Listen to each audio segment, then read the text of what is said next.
Përshëndetje miqtë e mi. Mirë se vini në kanalin tim Tea Tarot. Për lexime personale më kontaktoni në Instagram Tea Tarot 2025. Dhe tani do të bëjmë një pyetje. Dikush të kërkon falje. Kush është ky person? Pra, kush është ky person që të kërkon falje? Ne do ta zbulojmë me letrat, me gërmat dhe me shenjat. Ky person është një person që lufton fort për të ndryshuar situatën midis jush dhe të kërkon falje. Është një person i zemrës tënde, një person që është shumë i afërt me ju dhe do që të fillojë një kapitull të ri, të lërë mbrapa gjithë gjërat jo të mira që ka bërë dhe të fillojë nga zero gjithçka. I ndriçuar nga këto rrezet të diellit. Kjo historia juaj është e mbrojtur nga një angjël mbrojtës në univers. Dhe gjithë njerëzit negativ, ajo i largon nga ju, nga kjo historia juaj.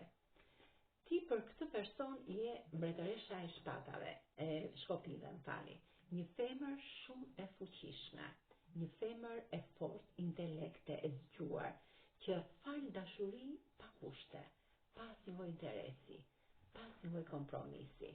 Ky person të kërkon falje dhe shumë shpejt mbyll një kapitull të vjetër të jetës së tij për të ardhur drejt teje për të filluar diçka të re, sepse është lodhur nga gjithë problemet që ka pasur dhe nga egua e tij pak e sëmurë që ka brenda vetes, të kërkon falje.